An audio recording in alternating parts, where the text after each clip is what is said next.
Ya, kalau kalau bagi kakak ini percaya adanya hidayah nggak? Saya percaya ada hidayahnya Tuhan Yesus melalui Roh Kudus. Saya udah dapat hidayah dari Allah yang benar, Allah Sang Bapa, melalui Kristus di dalam rohnya.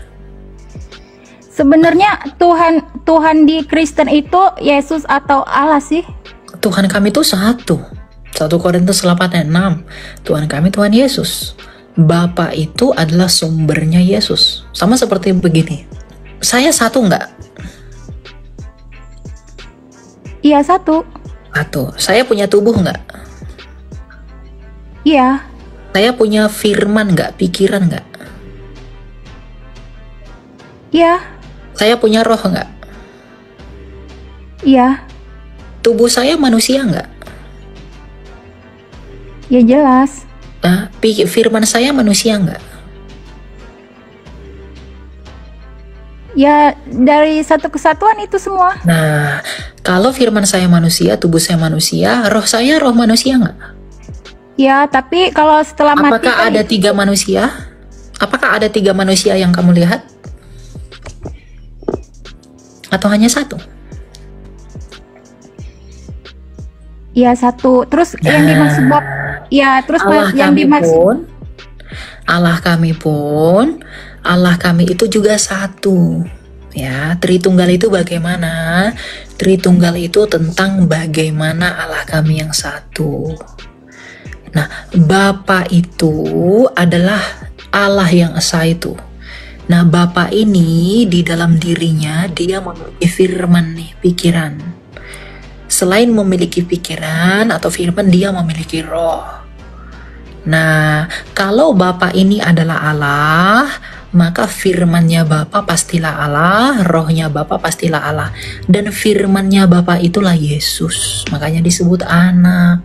Sama seperti saya, kalau tubuh saya manusia, berarti firman saya pasti manusia dan roh saya pasti manusia, tapi tidak ada 3 manusia, hanya ada 1 manusia. Kalau Sang Bapa adalah Allah, maka firmannya Bapa pastilah Allah yaitu Yesus, dan rohnya Bapa pastilah Allah yaitu Roh Kudus. Tapi tidak ada 3 Allah, hanya ada 1 Allah. Kamu di dalam agama kamu sebagai Islam, kamu pasti mengenal Allah kamu dari Quran, bukan? Melalui Nabi.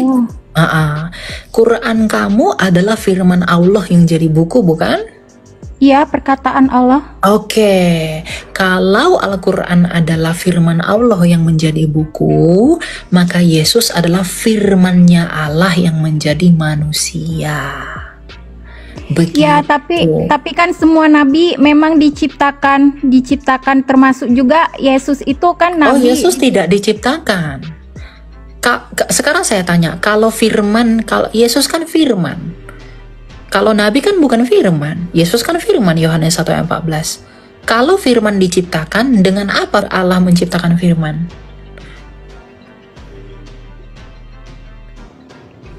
Allah kan menciptakan segala sesuatu melalui firman.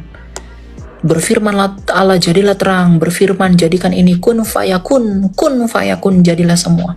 Itu kan oleh firmannya.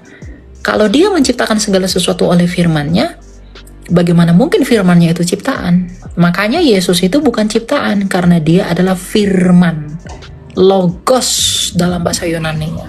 Ya, itu bagi pendapat kakak. Tapi kalau bagi Islam kan itu memang utusan kak, karena dia mati kak, mati. Nggak ada Tuhan itu yang mati kak. Oh, bukannya Isa itu diserupakan ya? Kamu kok bilang mati ya? Iya kan, Yesus katanya mati, berarti kan bukan Tuhan. Ya, dia mati tapi hidup kembali, bukan? Yesus hidup kembali nggak? Bangkit nggak dia? Iya, tapi kan dia mati. Iya, dia mati tapi hidup kembali. Kamu coba logika kan?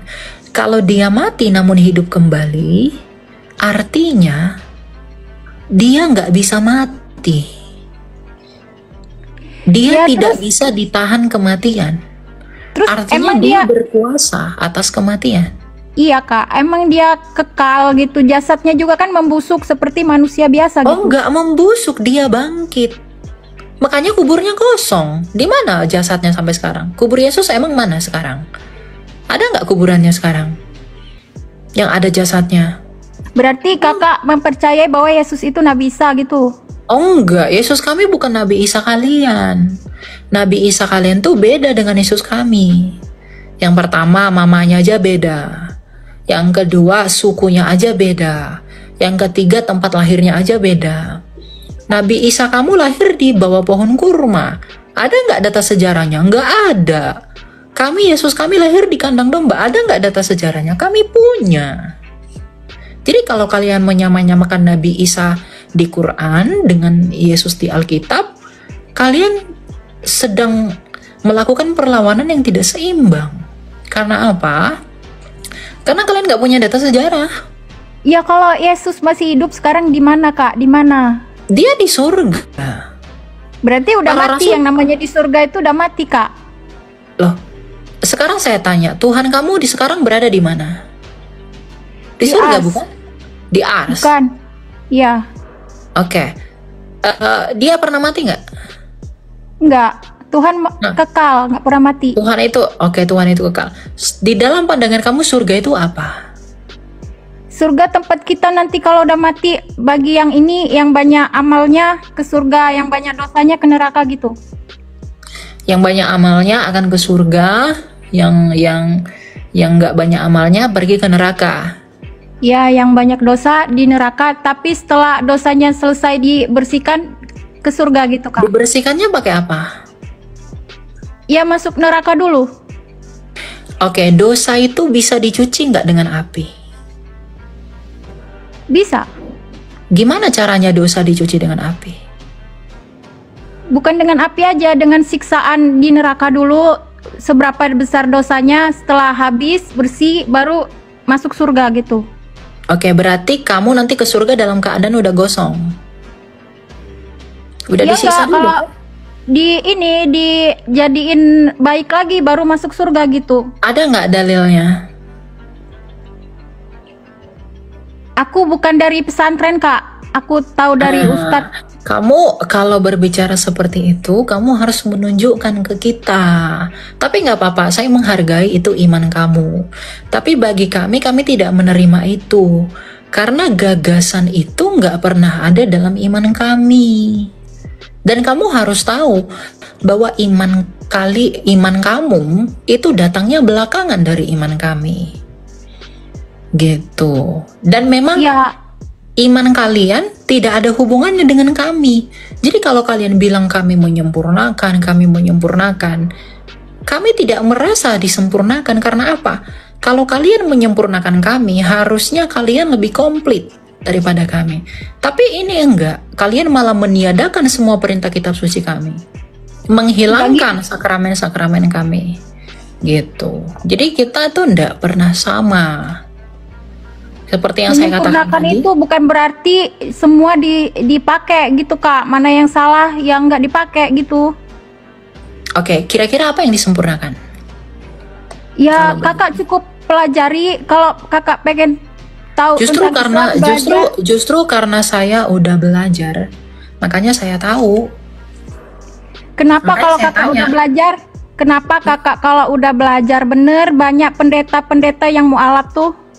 Oh, kalau banyak pendeta yang mualaf, kenapa angka kalian menurun di Indonesia? Tadinya 90%, sekarang tinggal 70%. Data dari mana? Kamu mau saya tunjukin datanya? Yang jelas mayoritas Islam di Indonesia. Iya, tapi kan jumlah kalian selalu menurun. Tiap tahun. Ya, Itu enggak ungkapan pemuka kamu sendiri loh. Jadi, kalau kamu bilang saya dapat hidayah, saya udah dapat hidayah dari Tuhan Yesus. Dan banyak dari kalian yang sudah dapat hidayah dari Tuhan Yesus. Giliran kamu kapan?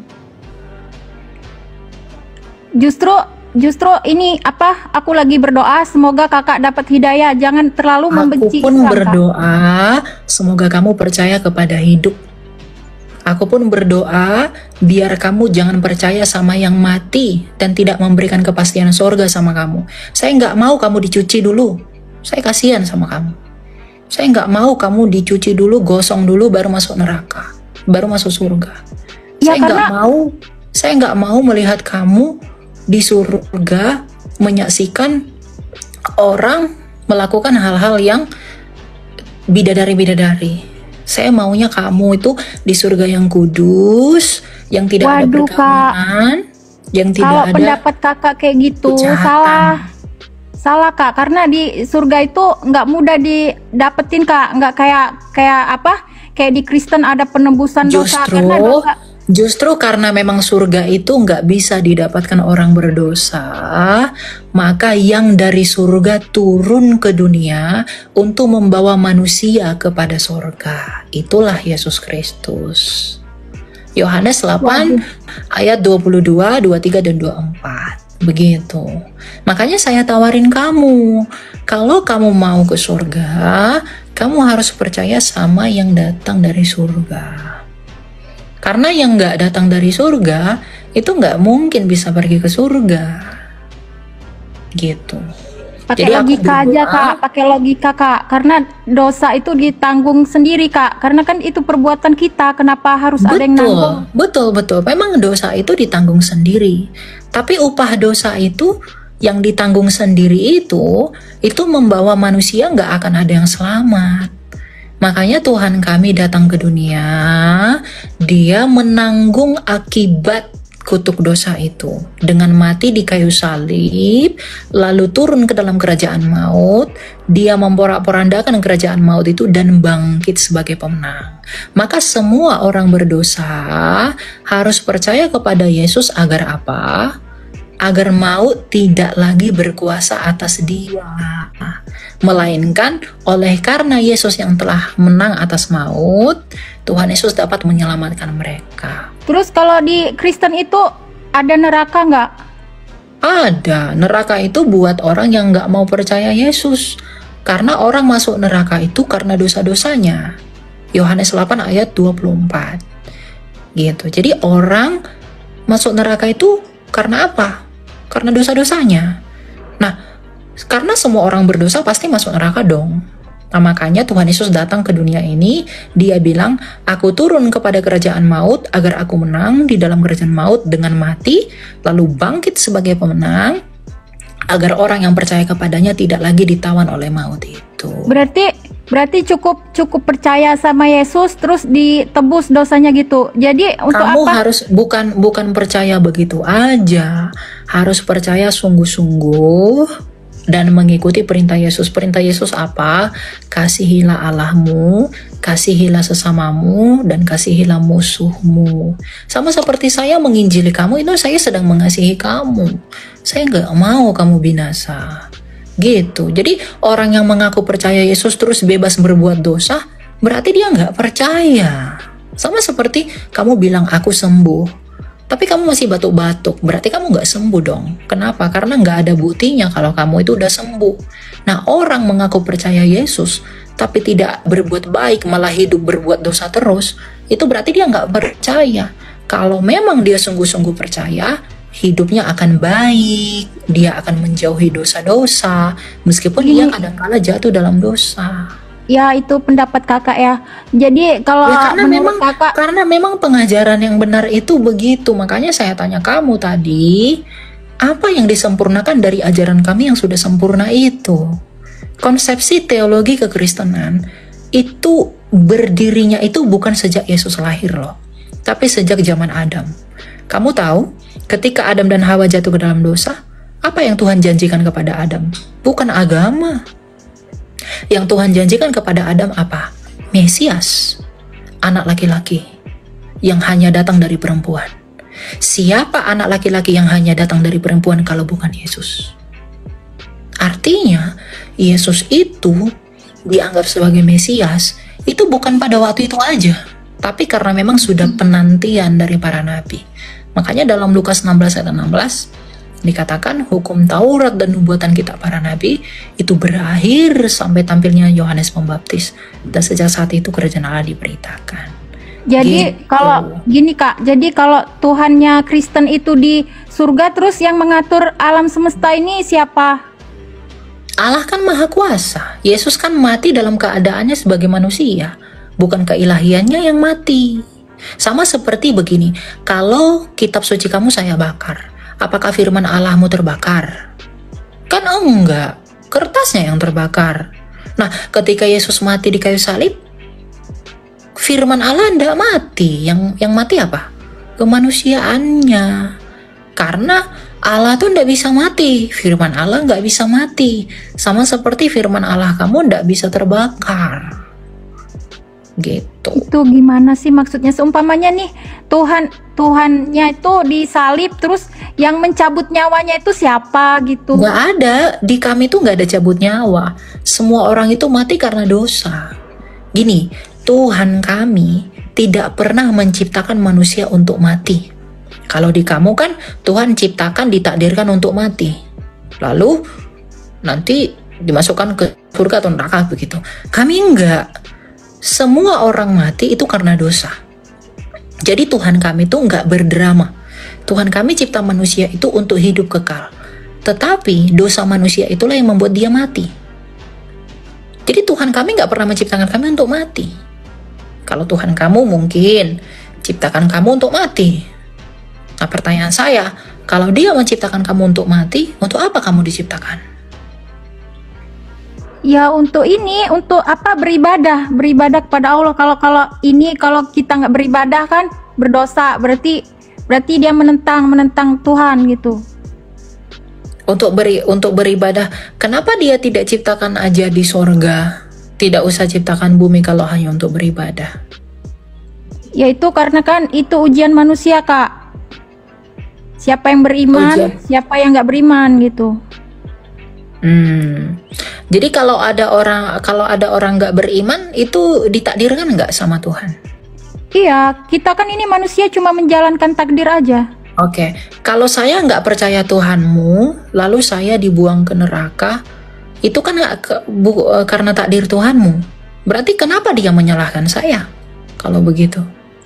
Itu prioritas Tuhan, Kak. Kita manusia nggak tahu, akal kita nggak nyampe. Oke, berarti saya bisa katakan Tuhan kamu otoriter dong. Iya, Tuhan memang mutlak, hak mutlak Tuhan itu, karena kan dia yang mencipta. Itulah yang membuat saya nggak mau percaya sama Tuhan kamu. Saya mau percayanya kepada Tuhan yang penuh kasih, yang mengampuni, yang tidak otoriter. Saya nggak mau percaya kepada Tuhan yang menakdirkan orang lain untuk mati. Saya nggak mau percaya kepada Tuhan yang membuat orang mati. Ada orang masuk neraka, itu Tuhan udah takdirkan. Saya nggak mau percaya sama Tuhan yang seperti itu, jahat banget dia. Berarti Tuhan tuh jahat kalau begitu. Ya kalau kamu bilang itu apa? Itu sudah ditakdirkan, dia berdaulat, dia murka, berarti dia semena-mena dong sama manusia. Dia masukkan yang satu ke surga, dia masukkan yang satu ke neraka.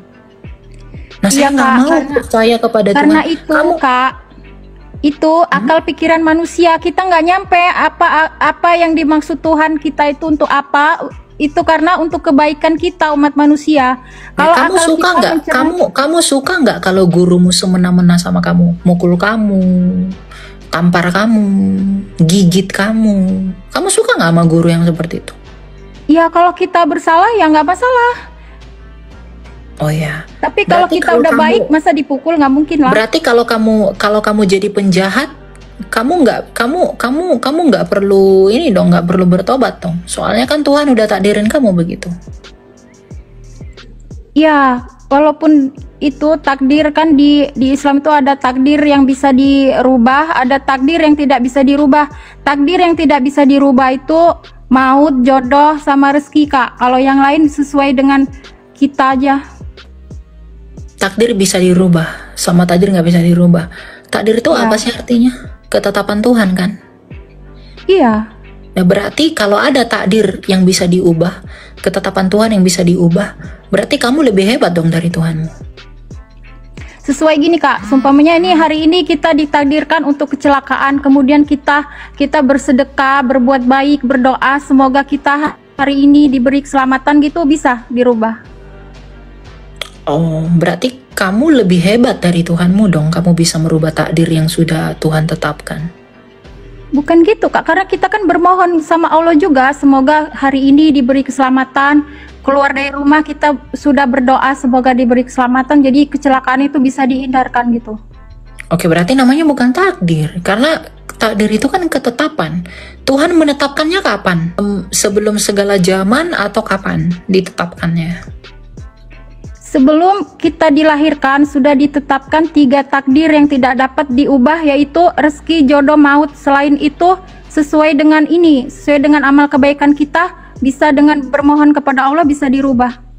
Oke, kalau misalnya sebelum kamu dilahirkan Tuhan menakdirkan kamu hari ini makan es krim, kamu bisa nggak merubah itu? Iya, bisa. Loh, berarti pengetahuan Tuhan gagal dong. Kalau kita dikasih kebaikan, kenapa kita mau dirubah takdir? Kecuali bukan. Maksud saya begini, kalau Tuhan tahu, pengetahuan Tuhan itu pasti nggak?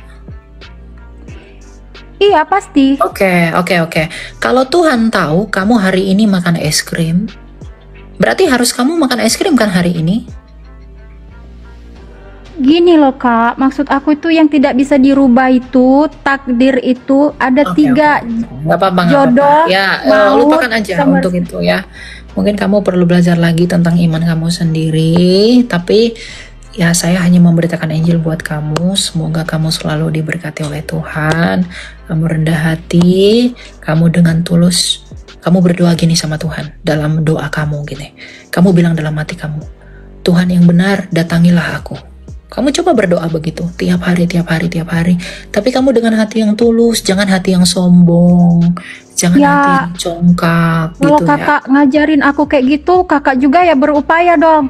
Minta aku udah berupaya. Aku pelajari kitab kamu loh. Aku pelajari hadis kamu loh. Gitu. Tapi aku selalu cinta sama Tuhan Yesus. Belajar otodidak atau sama ustadz atau apa gitu? Oh enggak, saya cari referensi aja. Banyak kok di online. Kak, karena kan kalau di Islam aja Kak perlu belajar sampai ke Turki segala macam. Kalau untuk ini kita mengerti Al-Quran gitu Kak, nggak sembarangan gitu. Oh, jadi semua orang Indonesia harus pergi ke Turki belajar gitu? Guru-guru kami kayak kiai, ustadz itu rata-rata ilmunya udah mencapai di Kristen, apologet Kristen ada yang banyak yang mantan Muslim. Dari mereka kita bisa belajar banyak gitu. Ada yang misalnya Pak Fendi Aceh ya, mereka banyak bisa belajar, terus banyak deh gitu. Fendi Aceh itu ilmunya apa Kak? Di ini dulu diselidiki ilmu dia apa gitu. Murtad gara-gara apa gitu? Apakah gara-gara karena itu tadi dia tidak mau percaya sama Tuhan yang otoriter, Tuhan yang semena-mena, dia nggak mau percaya itu. Dia mau datang kepada Tuhan yang penuh belas kasih, yang menyayangi, yang mengampuni. Begitu gitu ya. Jadi saya harap kamu semoga ini ya Kak, sama-sama berdoa, semoga aku doakan semoga Kak Elia juga dapat hidayah gitu. Iya, amin. Dan Tuhan udah jawab itu, bahwa aku sudah diberi hidayah oleh Tuhan Yesus. Dan aku berdoa, kamu juga diberi hidayah oleh Tuhan yang sama. Oke? Oke, yaudah makasih ya. Aku turun dulu ya Kak. Bye-bye. Bye-bye.